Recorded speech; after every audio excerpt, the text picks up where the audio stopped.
सुनत का बा हमरो के तुमको सुनत हो करवा तन माई के मांगो ला करे लम तारा के देख लिया तोहरा के ना भेटा जा तब बताओ तनी काना पगली हिया का करे कहां कहां ये पागल रहिए बहिरो हो गेल का कहां ना जात हो माई नाम खाना ना खाए वो दादा खान के इलाज करे के बा अरे खाना ना कहां जात हो कहां टिक हम घूम ना जाए टेक टेक टेक घूम जाए गो हम घूम जे भेराय खाती छिना कर के सोत यार आ रो अरे बाप रे बाप हैं तेरा जितना बोझ करे कतना गाड़ी दे तड़ी काट काट करे हमरो देबे आवेला गाड़ी हां ओय चार गो पर्दा है चार गो दुगो एमा दुगो में दोनों तीनों फोड़ देली सरारी पर्दावा मर जा हेरा जा डूब जा तू ही उड़न बाज रो जाऊ तोरा तोर माई उड़न बाज कोई उड़े उड़े ला कह दे उड़न बाज चिड़िया घर हां चिड़िया घर तोर माई के का तोर माई के लेके भाग गइल भैयावा हां भाई कब लेके भागल अरे जल्दी जो हल्ला भल परे पूरा मोहल्ला में कि तोर माई के लेके भाग गइल सन बोलत देखो का हमसे छिना बक बक कइले बाबा बक बक करतला का बक बक करत रे बाबू अरे खाना खाए के भूख नहीं खा कर तोरा है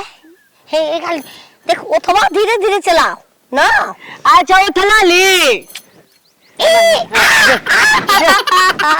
इना ते तो गलवा मजाक उड़ा देला सब मजाक उड़ा देला छिनावा बहुत अपना करो हमरे का हम कूद जाए भो आए काम के पर्दा हमर हेरा गइल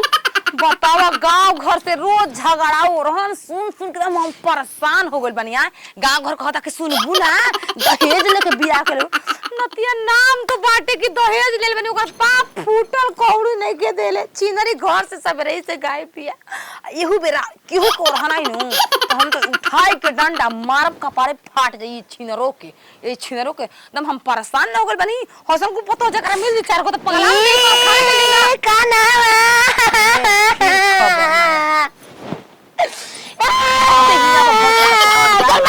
माई के तू गाड़ी मत दे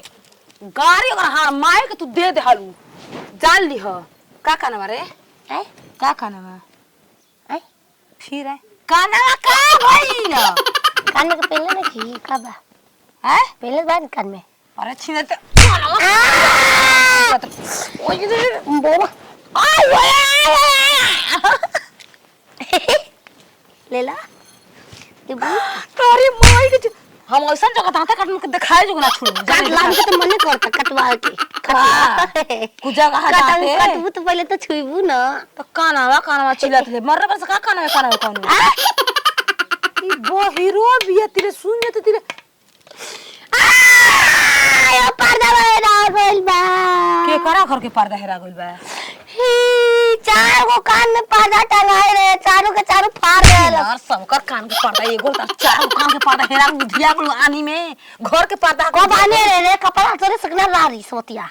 आही हो माई पागल का कौन रहली है कि बहिरो हो गइली ना खाना खाई कुछ काबू खाना ना खाई तोरा खाना के पूछल ह ना खाना रारी अरे माने के पूछला खाए के तोरा के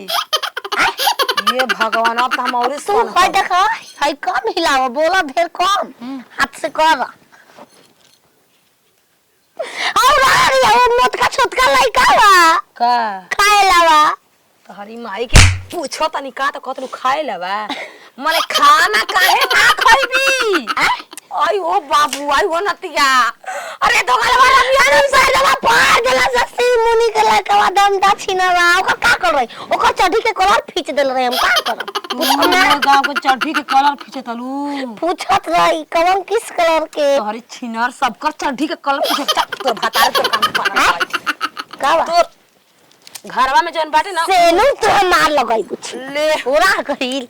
अरे सेनु और आ गई तो आ गई हम अपने चल जाएंगे बार इशारा पे काम करी तो कॉल हाथ हिलाई इशारा कर तू काम करिया छिनरी पर भतार से कह तोर कान के पर्दा उहेली